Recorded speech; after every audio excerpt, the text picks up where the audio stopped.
Welcome. Really appreciate you all being here. Again, I'm Ken Goldstein, VP of Client Strategy.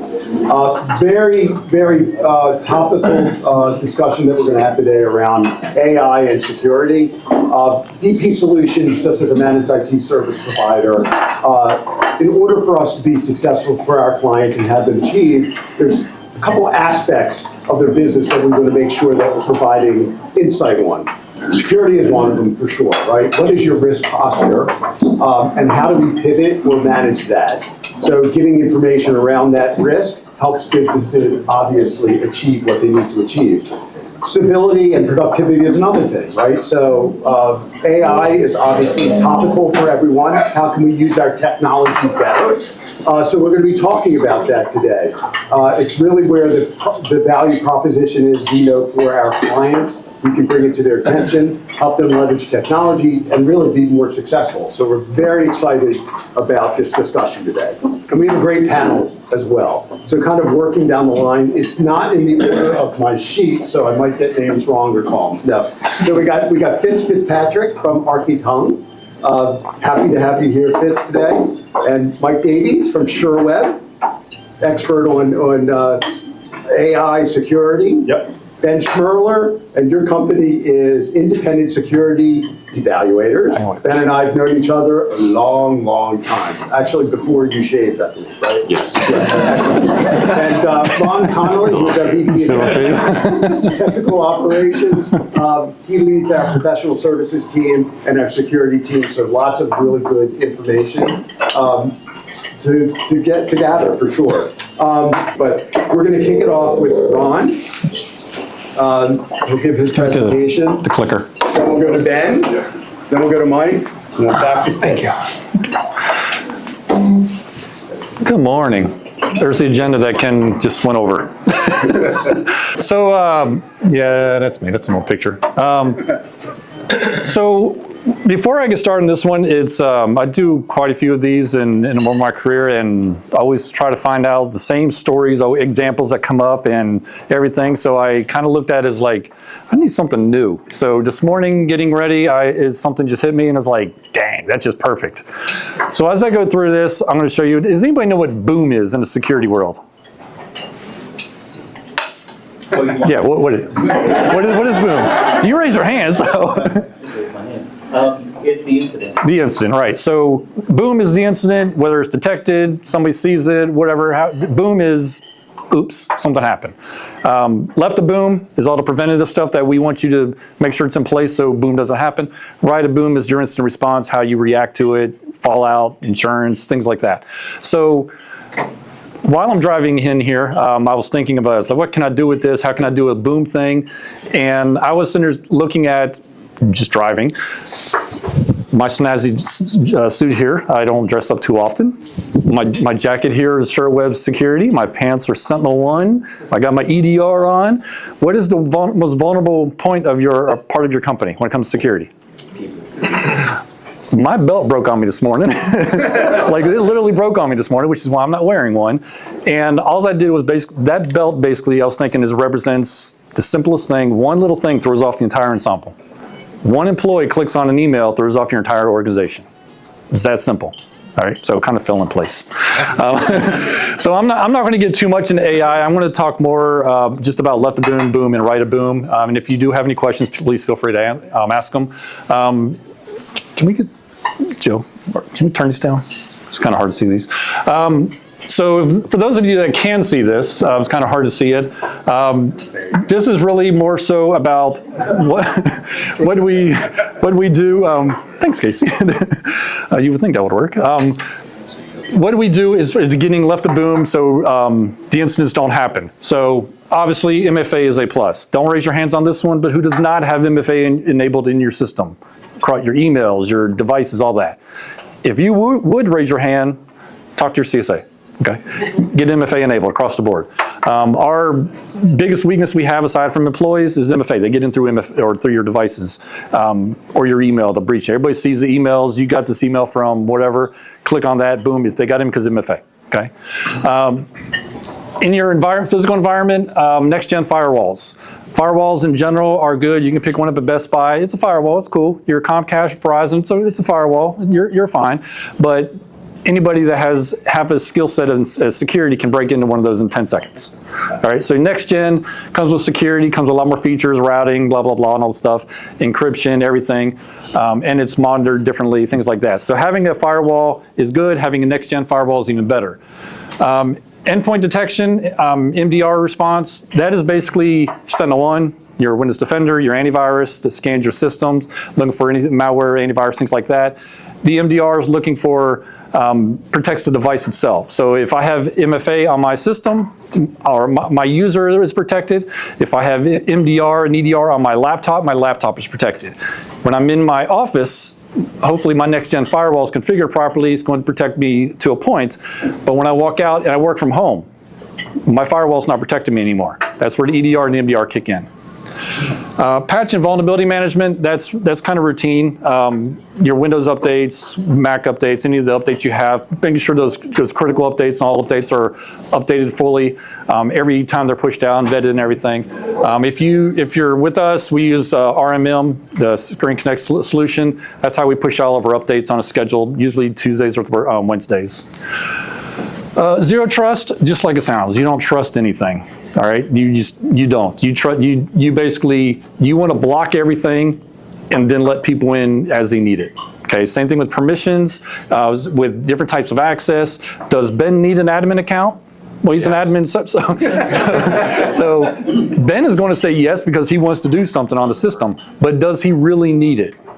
Can he use it for, can I give him different access for that task and then pull that admin access?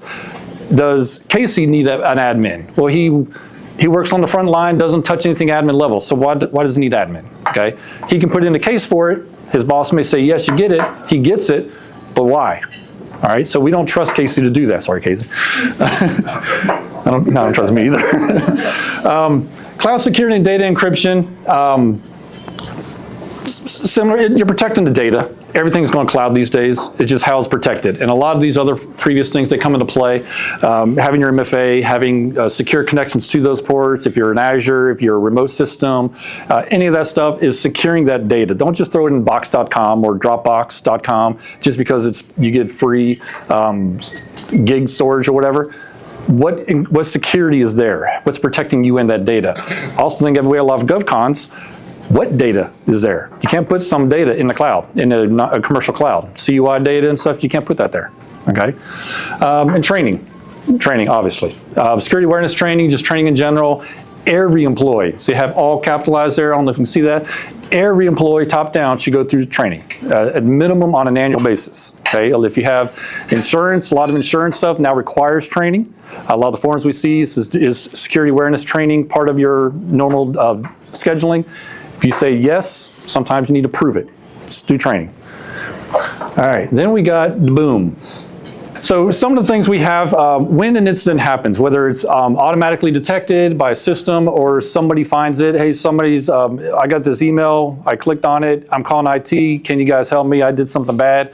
Or if the system itself, the MDR or whatever, finds something, that's usually where your SOC is going to kick in, your Secure Operations Center. They're going to basically take proactive stuff to start attacking the issue. They're going to try to isolate the laptop. They're going to lock Casey's account. They're going to start backtracing what happened, and then they're start looking into the damage that was done, okay? Their first thing of boom is to stop the bleeding, and so there's no more bleeding, and find out what happened. Once we get into the right of boom is the more forensic stuff, but the boom is stopping what happened. If we have to drop an entire company to protect the data because we see a breach and we can't figure out why, we will literally pull the plug. We will lock everybody's account until we have to figure out, and if Casey's upset with that, I'll get on the phone with him, say, here's what happened and why. He's going to be okay with that. He's going to be upset, but he's going to be okay with why we did it. You're a good guinea pig, by the way. So that's why you just sit in the front, yeah. It was either you or Lou, so. The SIM and threat intelligence, Similar, it basically pulls logs from your devices, primarily your firewall. It starts looking at patterns. So if we see, since Ben's not an admin, but he wants to be an admin, and we see late at night, we see weird activity, see proximity, Ben. We see activity at 2 to 3 o'clock in the morning every night, and data's being exfiltrated for some reason. We can't figure out why. Nobody's seeing it because we're all asleep. The systems aren't really picking up on that. The SIM can start picking up on that, pulls the logs and says that Ben logs in at every night at 2 a.m., and we see a lot of data move out, and he logs off at 2:30. Every single night. Why is he doing that? That is basically is turned back over to the SOC, or internally, we dig into that, then we go find out what Ben was actually doing. Might be legit, might be not, but if it's 2 o'clock in the morning, probably not legit. UEAB, User and Entity Behavior Analytics, looking at patterns of the user is same thing. Ben is a 9 to 5er. He works all day, every day. He doesn't work after hours. You do, I'm sure. Doesn't work after hours, but now he's logging in at 2 a.m. Weird. Okay, once in a lifetime or once in a while, that's not an issue. But if it's pattern, why? He logs in from a non-work system. Big pattern. But all those issues. That comes into play of what was Ben doing then? And then that gets us in the SOC and we start digging even more. And a big part of the new way of attacking Boom or dealing with Boom is use of AI. I'm not going to get too much into AI, I'll let the guys get into that. But that's where the AI, I can't look at the systems, I can't look at all these logs all day, every day, because they're mind-numbingly boring logs to look at. But if we can train AI to do that, we can scan the system, and I get up in the morning at 7 o'clock and say, hey, by the way, you had last night at 2 o'clock, Ben did this, and did it the night before, and the night before, and the night before. It does it for me. So we can program the systems basically to find those patterns so we don't have to be doing that, looking at those logs all the time. All right, and then we have Boom, the mitigation. This is where the incident's isolated. We found out, we've disabled all of Casey's accounts. We stopped him from doing it. He didn't do anything wrong on this one. He was hacked, so we'll give him a break. And everything's good. Accounts are good. Servers are offline. Everything like that. And we cleaned the mess up. And now we are trying to figure out what happened. So we get into the incident response. This gets into your one of the very first things you should do, and Fitz will agree with this, is that we get your insurance carrier on the line immediately. Even if they don't take action, they need to know immediately that you've been hacked or breached or compromised, whichever word you want to throw around. They need to know because they may have certain things that help you with your claims and all that stuff. The other part of that is if you have counsel, contact your counsel. Let them know, we had a compromise last night. We isolated it, here's a rough draft of it. User was compromised, we believe they took data. Contact them, just get the word to them in case something happens, because they might know a little bit more. You have that big contract with whatever. You need to notify them. You might have contracts to say you have to notify them in a certain period. So make sure you just notify them. You don't have to file any claims or anything, but that's up to the insurance folks and whatnot, but contact them. Once we go through the steps of doing the mitigation and everything, we stop everything. A forensic company is often brought in. They have the tools and experience to go in and actually dig into and backtrace everything. We have, as an MSP, we can do some. We're skilled, we have skill set and the tools to do some, but we can only take it so far. They get into it, take it even deeper. They can find out everything. They can pull drives out, break them apart, all that stuff. They can do all that. We don't have the tools or skill set in ourselves to do it, unfortunately. Well, fortunately, because I don't want to learn it. Backups and disaster recovery, they are not the same thing. A lot of people think backup DR is all the same thing. Backups is backing up your data. Continuous backups, whether it's daily, hourly, whatever backups you have, get them on the device or get them off-site. And a means to recover them if something happens. Ideally, you'll never have to go to the DR portion. DR is just like it sounds, disaster recovery. That could be a natural disaster, fire burns your building down, or you've been breached. If you don't have the backups, there's nothing to really restore. So what's your company's loss? If you were to go out of business due to an issue like a breach, how long can your company survive without running? So we had one last year, they were down for 6 days. They took a serious hit. We had another one around Christmas time. They were down for 2 hours. They didn't take much of a hit. Plus it was a holiday, so it helped a little bit. Nobody was working.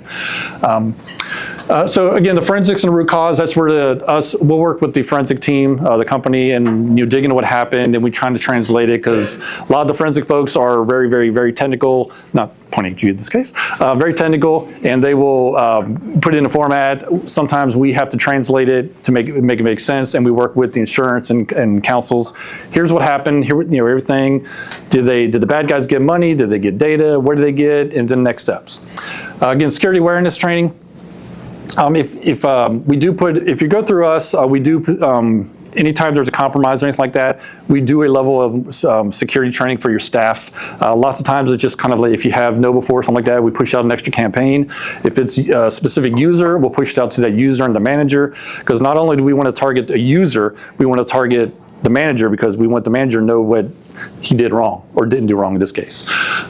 But security awareness training, we do push through extra training just so everybody's on the same page. In compliance and regulatory support, everything that we do, whether it's working with insurance carriers, counsels, or anything like that, it's all based on your compliance requirements. And we put NIST, ISO, SOC on here, and there's others on there. But primarily NIST, CMMC is what most of our clients are using. We also follow all the NIST guidelines when it comes to our Security Plus package, which everybody should have been made aware of that. Everything we do around that revolves around NIST, okay? Anything right of boom, left of boom, or even boom, all falls under the NIST guidelines. So if something does happen and you do have to report a breach, we are strictly following NIST guidelines, whether you're NIST or not. It doesn't matter. It's just NIST is that strict where we follow those guidelines, and if you meet those guidelines and report it, you're going to be covered fine. And insurance is most likely going to help you when you finally do your claim. I think that's how we do it. So those are just some of the partners that we use. All these tools, you might not have all of them, but these are a good portion of them. We use all these for basically left of boom. None of these a couple of them are right of boom. Blackpoint, KnowBe4 is our security awareness training. Blackpoint is our MDR, Arctic Wolf is our SOC. So a lot of these tools will come into play, so they do integrate with one another, so we get multiple alerts. So if there is an incident, Casey's account's messing up at 2 o'clock in the morning, Ben's logging in at 2 in the morning, we do get alerts for various tools. We get alerted. If it's abnormal, then we take action, or the SOC will take action, things like that. But all the other tools are all proactive tools on your system, on your accounts or anything like that, protecting you, EDR, MDR, all that stuff. Hopefully this works. Hello, everybody. I'm Ben. Real quick, so I'm Ben. I work for a company called Independent Security Evaluators. We're a bunch of ethical hackers. I'm going to talk a little bit about that. I came here today to talk in general about AI, and AI is a disruptive technology. So this isn't the first time we've gone through disruptive technologies entering the workplace. Certainly in my career, we had the cloud, right, where everything used to be on-premise, used to have a big server room with a bunch of annoying servers that you had to keep powered up and everything, and now everything's migrated off to the cloud. Or things like the smartphone, which disrupted the way we did our work in the first place. AI is just another example of this. And in my opinion, as somebody who's been doing things like vulnerability assessments, compliance engagements, incident response, policy management, et cetera, the key to dealing with any disruptive technology is to really assess the impact of what these things have on your system. And so we all have things that we care about, and we need to think about things a little bit more abstractly so that we can figure out what role AI or the cloud or anything has on what we do. And if we haven't assessed this, then we're not going to get the job done.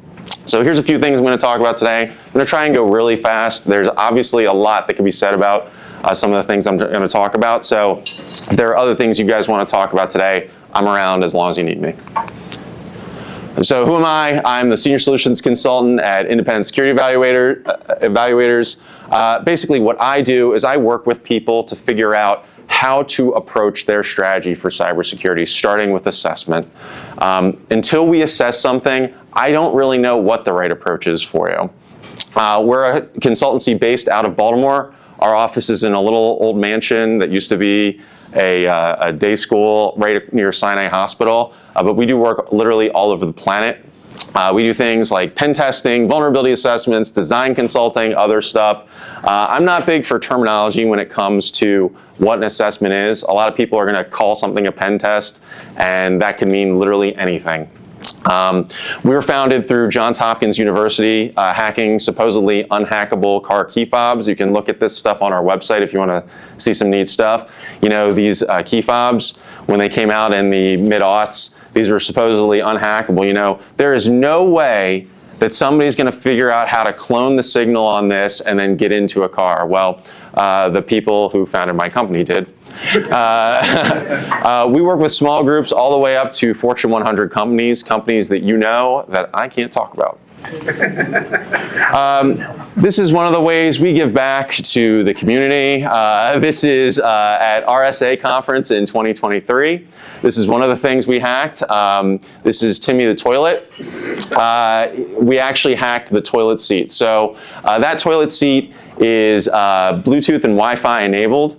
So as you might expect, 'cause it's really important that we have these pieces of technology in our lives, you can do things with the toilet seat like heat it up. You know, middle of the night, you're getting up, you really want to make sure you're not, you know, getting a little bit of cold. You want to stay warm and comfy when you have that little visit at night. It lights up, it does other things. Well, who cares about a toilet seat, right? If I can make the toilet seat heat up or light up, it doesn't really matter that much. But what ISC does is hack things like the toilet seat, like the IoT-enabled light bulbs that you put inside your house, like the routers that you put inside your house, like the water sensors that you put in your basement that are Wi-Fi enabled, like the web applications that you use to manage your bank accounts, like your email, your web-based email accounts. What we do is we hack these things ethically in order to figure out what's vulnerable so that people like you and businesses can use these things safely. At this event, we had the toilet seat. We also had a little vacuum cleaner, a robot vacuum, and we basically reverse engineered these devices to prove that we could get them to do things that the developers intended for them not to do. Why does this matter? So first of all, any kind of test is, pen testing is a really loaded term. As I mentioned, I get a lot of people who say, I need to do a pen test on my network, or this web application I built, the SaaS solution, or I need to pen test this internet-enabled device that I've built or I'm bringing to market. And that can mean any number of things. It's very difficult for a decision maker who has to protect an asset, something they care about. Forget about what the technology is. An asset is something that we value. It's really difficult to know what is the right approach to securing that. What kind of testing needs to happen? What is enough? You know, I can always do more testing. If you said to me that I want you to do manual security testing on my system every day of the year, of course we could do that. But that would be kind of insane, right? What we're trying to do is do the right level of testing and have a pretty confident approach to our strategy. You don't want to find out later you did it wrong, and sometimes doing it cheap can be expensive. So going in and doing just the basic thing to just check off the box might seem like the right approach. It might seem like it's the letter of the law or the regulation. But if you find out later that some third-party stakeholder wants something much more significant, you're going to regret it later. The only way to have confidence in your security strategy is to test it. How do you know that the firewall is working effectively? How do you know that the SIM is working effectively? How do you know that your endpoint detection tools are working effectively? How do you know that your patch management is working effectively? The only real way to know is to put these through a test. And depending on how valuable your assets are that you need to protect, that kind of test may vary in terms of how you approach it. The only way to know what kind of approach is right is to have a business analysis of your assets, something that I would call threat modeling. And I'm going to talk about that right now. Threat modeling is something that we really advocate for. And this is really the first step to any kind of successful security strategy. And the good news is, if you've never heard of threat modeling before and you want to do a threat model, anyone in this room can start working on one, and I have a tool that I will give you if you want to talk to me afterwards. I can send it to you via email. Really easy thing. There are a lot of methodologies to threat modeling, but this can be pretty informal, especially if you're just starting to get into this. You don't have to overthink it. Basically, you have to figure out, when it comes to security, what are all of the elements? So first of all, the stakeholders. Who is impacted by security incidents? Who are the people who are a part of this strategy? What assets do you protect? Now, when most people think of assets, they think of things like money, or the building that they're in, or the physical equipment they have.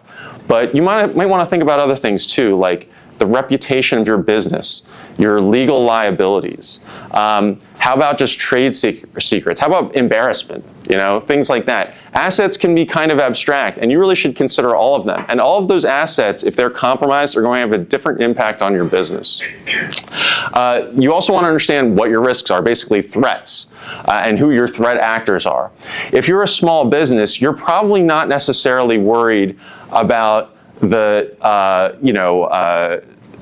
some terrorist organization breaking into your system, but you're probably worried about the common cyber criminal. Whereas a group that may be working with the Department of Defense may have the exact opposite concerns. They may be worried about those nation-state actors. The point of threat modeling is to say, who are all the threat actors that could come after us, and what's the likelihood that they're actually going to come after us? And this is going to inform our security strategy moving forward. The other and perhaps the most important thing are the resources we have. So what are the controls and tools we have in place? What kind of resources do we actually have to fight back against this so that we can do this effectively? We don't have unlimited resources. We cannot do everything in any kind of capacity to secure our system. If we think about this building has locks on the doors, it probably has an alarm system. You can see like there's a detection thing on the wall that I guess motion detects or whatever. But what they don't have is armed turrets that automatically detect when somebody comes in and shoots them down the second they walk in, because that would kind of be an insane level of security for a breakfast place. But they do have some resources to fight back and to create a secure environment. Again, if you want to learn more about threat modeling and I have a little exercise you can do, let's talk afterwards and I'll send something to you. Vulnerability scanners are really important. This is a very common thing, and this is kind of like a bare minimum thing I would recommend. They're very simple to use, and they basically look over a system and try to identify known flaws. It's basically doing a once-over. It's like the security guard coming through the room, and they're putting their flashlight out, and they're saying, yep, looks pretty good to me, or no, I see that this door is unlocked or something. It's all pretty automated, which can be pretty good, but it also limits the context to the results. A person can figure out things that a scanner cannot. And one of the things that ISC does is we'll use a manual touch and have a person behind every scan and tool we use, because the truth is that if you're just going off the scanner, you're going to miss things. It really requires follow-up. What I would consider a penetration test includes a manual element. This is a little chart out of my colleague Ted Harrington's book, Hackable, which you can find really cheap, and I can send you some chapters from it via email. But basic stuff, looking at a scanner and finding some vulnerabilities, we'll find some things. But when you chain these things together, when you put a person behind it, that's when you really figure out how assets are impacted. If your Adobe Acrobat has some kind of vulnerability, what does that actually mean to your system? What can I do as a result of that? What kind of assets can I exploit, and what would happen if it was compromised? This is what a true penetration test will do. Now, not everyone needs to do these things, but it's a more sophisticated approach that's going to find real impacts to results. And in the Fortune 100 companies I was mentioning, in the government and other places where the impact is so significant, they're going to demand a higher level of scrutiny towards the type of testing you do. There's some other assessments to consider, and all of these things are going to vary based on your specific needs. And I'm not going to sit here and pretend like I know exactly what everybody in this room needs. It's really more of a consultative approach where we talk about what do, what are the types of things that matter to you, and then as a result, maybe here's an approach you should consider.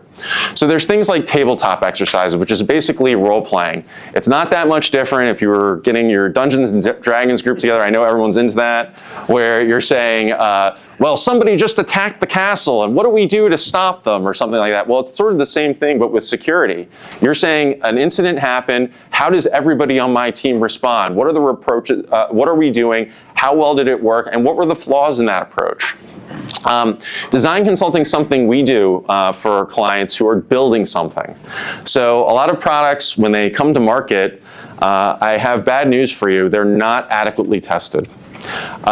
the right approach to developing a product is to build the product from design, have people look at security as it's being designed, have a beta version that product is tested for security, then it is released, and then it is continually tested as it is supported so the vendor can provide support to their customers. I wish that happened every time, but the truth is that sometimes they don't do design consulting. So a product comes out with a fatal flaw that is difficult to fix after the fact. There's things like phishing testing and social engineering. So some phishing testing is things like we're going to send emails and see who clicks through.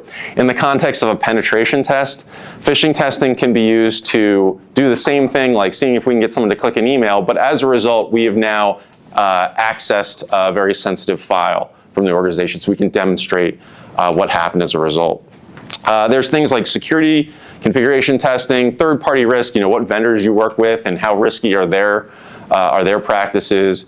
There's physical security, and then there's compliance and framework stuff. So Ron mentioned NIST, that's one standard. There's HIPAA if you're, for example, handling medical information. There's GDPR, there's PCI, there's all sorts of number of standards. A lot of them use NIST as a basis because NIST is a common and solid framework, but it can vary based on what you do.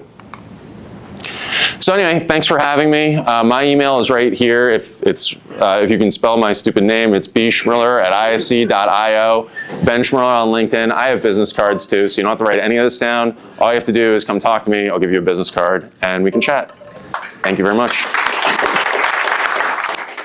All right, thank you very much, Ben.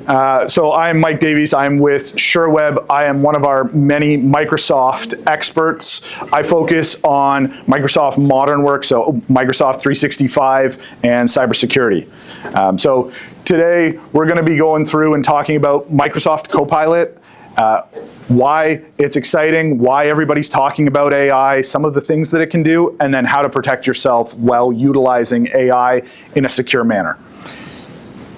One of the things that Microsoft Copilot can do is save you time. That's really what it boils down to. You're looking to AI to save you time, and there are a ton of great individual use cases, micro transactions, where you're going to be able to save yourself 5 minutes, 5 seconds, an hour, creating content, a document within Microsoft. And there's a lot of impact that you can have with AI, with Microsoft 365 Copilot.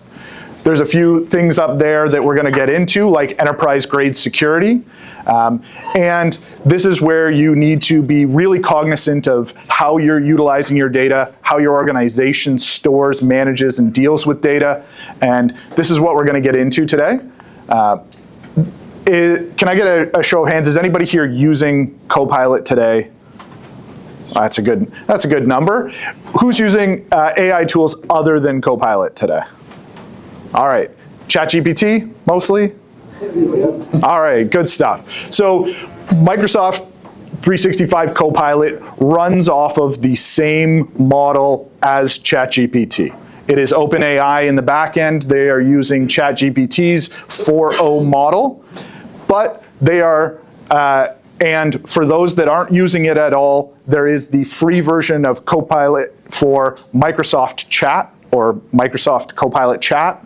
That is the free version that is grounded only in web data. It doesn't touch any of your environment, doesn't touch your data. It is only going out to the web, just like ChatGPT. But while you use that, it's going to leverage the same security policies that you have in your Microsoft tenant. So it is going to be more secure, and it's not going to leverage your inputs to feed the model for someone else. So what you put in there is going to stay within the confines of that chat. It is not going to go out and feed the model. It's not going to go tell your competitors what you put into it, so you don't have to be worried about what you put into that model. Sorry, before I move on, these are the applications that Copilot exists in for the paid version of Microsoft Copilot. You're going to get it in Teams for automatic meeting transcription and note-taking. So when you finish a meeting and you've got Copilot, you get your full automated notes, your action items. save yourself a whole bunch of time. If you have to send those summary emails after meetings, oh, it saved me an hour of typing out notes, making sure they're clean, trying to figure out whose action items are what, and then of course I missed something. That's gonna save me an hour per meeting just doing recaps. Whether that's creating PowerPoint presentations, analyzing data in Excel, there's a whole bunch of different ways that you as an individual can leverage Copilot. Here are some kind of impacts by workflow that I talked about. So whether that's effective meetings, data analysis, content generation, or email processing, these are things that all of you will dabble in, may use it more in one aspect than the other, but there are ways for you to utilize this in your day-to-day job, to use AI to be faster, more effective, take that burden of time away from yourself.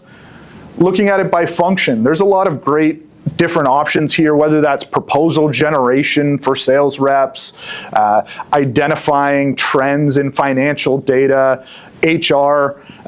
One of the things that my previous company had done was created an HR chatbot. Our HR person loved it. They didn't get the same question time after time after time of how do I submit my expenses? Where do I go for this? What's our policy on this? So we had a chatbot that answered all those questions for our HR person. Now they can go focus on the things they really want to do.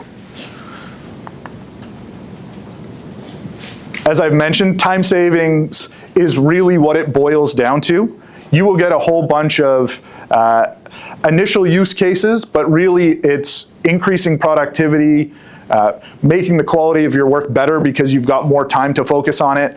And then really when you become effective at using AI, you get to streamline your business processes. This is where you get to inject AI and have it do something on a consistent basis. So if that's proposal generation, now you know all of your sales reps are going to create proposals in the same manner if you can leverage AI effectively. So let's talk about securing your environment and securing Copilot for Microsoft 365. So we've talked a lot about kind of the risks. You've heard from these fine gentlemen about what risks there are. This is how we bring it all together. Your organization is using AI today. Whether you personally are using it or not, someone in your organization is leveraging AI. Someone's using ChatGPT, someone is using it today. I can guarantee it, someone's trying to use AI in some manner. Whether you've given them a tool set or not, it's better to give them the tool set to do it and have the operational security framework around it to ensure that it's being done in a secure manner. With the Copilot system, you're going to be able to leverage it with your own internal data through Microsoft, but it's never going to leave the borders of your tenant. So Microsoft will consistently update the model that it's using through ChatGPT. So all of you that are using ChatGPT, thank you for making the Copilot model better. But those that are using Copilot, you are just making your own internal model better. It's not going to take your data and push it out to the world so that everyone else benefits from what your inputs are. That's going to stay within your borders. And that's really where you've got kind of the security focus, the privacy focus. We've got a lot of different aspects here that you can focus on. And really, some of the aspects that we're going to talk about today are going to be how do you manage privileged access? How do you manage who has access to AI? How do you mitigate device risk, prevent overexposure of data, and then discover the use of AI tools within your organization, which is a really powerful tool to see who's already using AI tools within your organization. And all of this is possible within Microsoft, within the framework of Microsoft 365. And the team here at DP Solutions can help to configure your Microsoft tenant to ensure that you have the ability to securely use AI. So the first one is going to be governing access to Copilot. So one of the first things I hear is, if I give AI to all of my employees, Can they then go find all of the information that they shouldn't be able to see? Can they go ask AI for the CEO's salary? They can ask. Will AI give them it? It really depends on what permissions you guys had set up in SharePoint or within your file structure. The AI is going to shine a light on the exposures that were already there, the risks that were already there. If you had an intern that had access to HR files and they ask for it, AI will give it to them. So one of the first things that you want to do is a permission review, making sure that the permissions that are set out for your SharePoint site are correct. That's vitally important to make sure that you've cleaned up your permission structures. Now, we talked about how MFA is a must. I'd say that conditional access is the strength on top of that. Conditional access is MFA plus. It is defining how and when you can get access to certain resources within your environment. So if you're logging into Microsoft 365, there's going to be a bunch of conditions that sit on you signing in. The easy ones are, did I get my login credentials right? Did I put my password in? Do I have my MFA token? That's great. There's also location. Are you in the right country? Did you immediately log in here 5 minutes ago and then all of a sudden log in Russia? That's not going to let you log in with conditional access policies. A really powerful one is combining managed devices with conditional access policies. So am I logging in from the right device? You can deny access if somebody's logging in from the wrong device. If it's not a registered device within your portal or your tenant, no access for that person. That's a pretty strong indicator that you're not going to be able to get in if you're not on a registered managed device.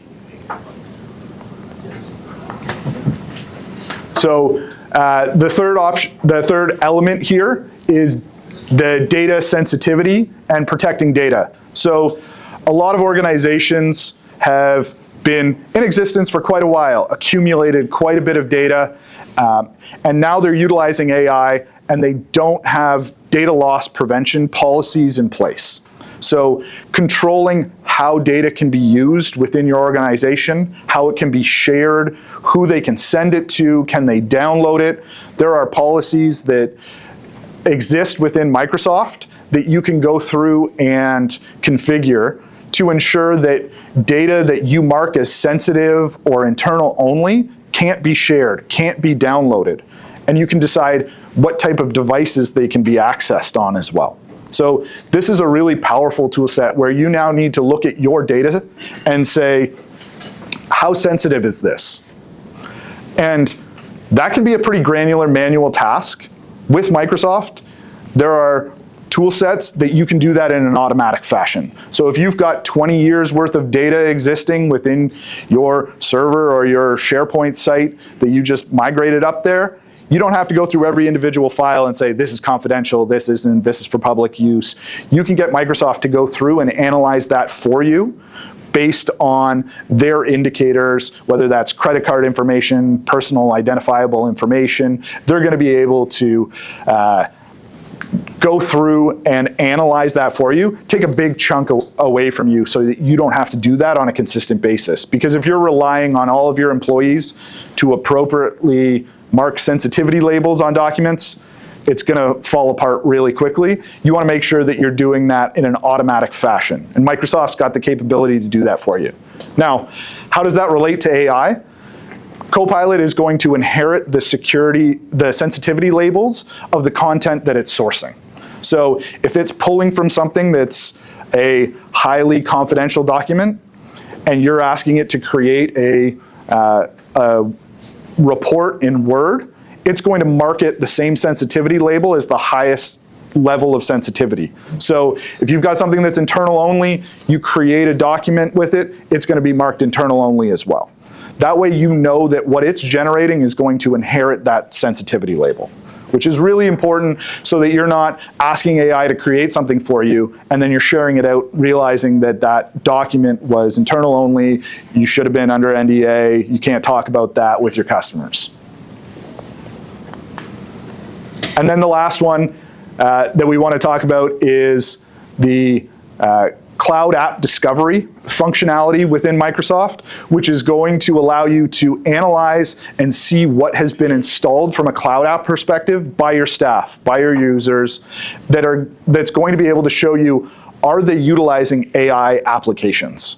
So for those of you that are unsure, want to understand who's using AI in your organization, this is the tool set that allows you to see who's using it and how often they're using it. It gives analytics over what AI tools are being used within your organization. This is a really powerful tool for you to then say, I need an AI policy that says, I'm only using Copilot. That is our internal tool set. We have control over it. We don't want somebody going out and utilizing DeepSeek or something else that might be, who knows who owns this tool set, what they're utilizing our data for. This is really important to ensure that you've got oversight and control over AI within your environment. You want to control the narrative and be able to direct your employees to use it successfully. It's a powerful tool, but you want to make sure that you're guiding them to use something that's secure.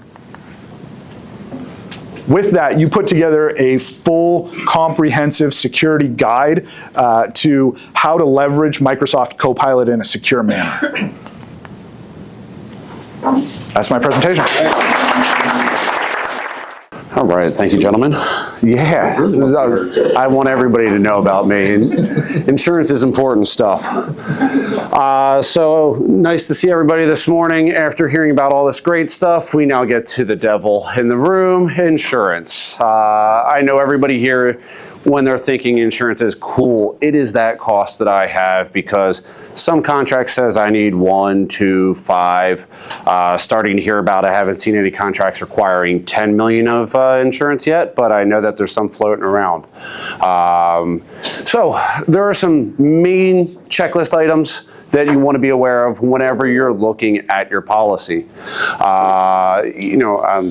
I'm dying laughing because I am terrible being able to read any of this in terms of bouncing it off. One that I love pointing out is going to make sure that, this is generally the standard list that is on every policy, as long as you're buying a full standalone cyber liability policy. I know some people in the room still have that kind of tack on to an office policy every once in a while because that might meet your minimum standards. Those things are kind of terrible because their subcategories are super low. What I mean by that is that there are some costs that are related to this that you want to make sure that you are always going to be taking care of. One that I'll bring up in a little bit is going to be making sure that if something does occur, how much is your insurance policy going to help make sure that that egg comes off your face quickly? Because on some policies, they'll pay $10,000, $15,000 of making you look good in the public eye. Other policies will go up to full policy limits. So depending on who your users are, what your end game is, it can make a big difference in terms of what you're going to end up looking like if you do have that boom situation. So kind of the big thing to note when you are working with someone like myself, make sure that you're talking with somebody who isn't going to just be able to tell you one option. Because depending on, again, if we're looking at 5 million, 10 million of policies, it's going to be tough to find the one carrier that wants to deal with that or one solution. So being able to go to multiple homes is an important idea. We're going to work together with your, in the case of especially going to those large groups, we're going to be talking to your DP solutions. We're going to be talking to potentially your MSP, because there is a rather extensive application you're going to need to complete. Ron, I did laugh internally when you said who has MFA, because I guarantee that somebody doesn't, because I get enough of those applications where they try to list that, yes, we have a secure login. not the same as MFA. So that is the bare minimum, and Ben will happily tell you why that you should at least start there, and then he'll go hack your toilets. I apologize for bringing that up. It was just too funny to not mention again, Ben. I apologize. So again, making sure that you work with someone that can offer those solutions to you, because there are multiple things that you need to know. Everybody in this room does something different, so not the same solution every single time. Sometimes you're going to, that policy that sounds super cheap and inefficient is awesome because it has a $50,000 deductible. Who wants to pay the first $50,000 worth of expenses if you have an issue? Whereas that policy that was slightly more expensive but manageable had a $5,000 deductible.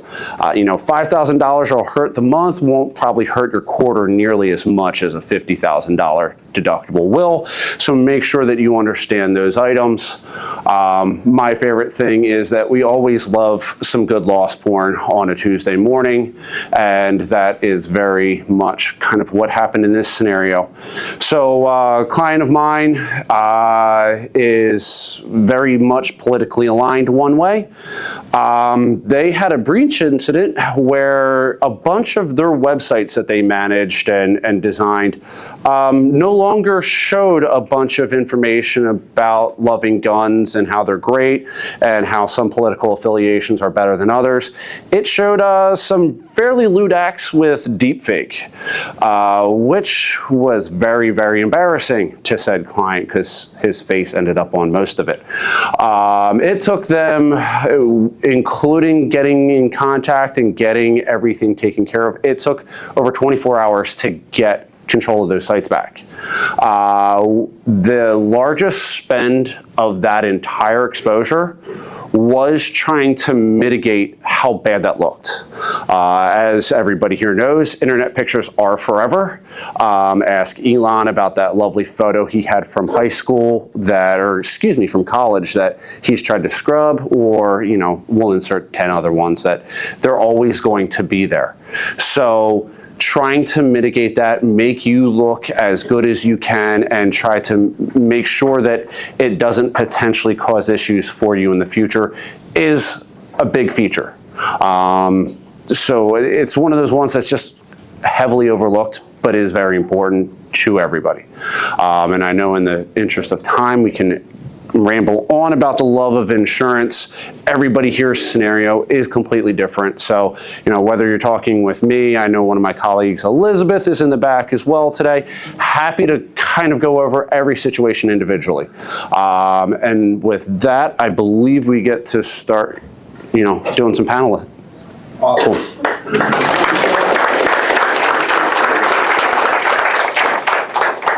So really a lot of good information from different perspectives for sure, right? In terms of how we stay left of boom and right of boom, all the way to assessing your data and what actually your asset is, how to leverage Copilot, right? Safely and securely, but also, to be productive.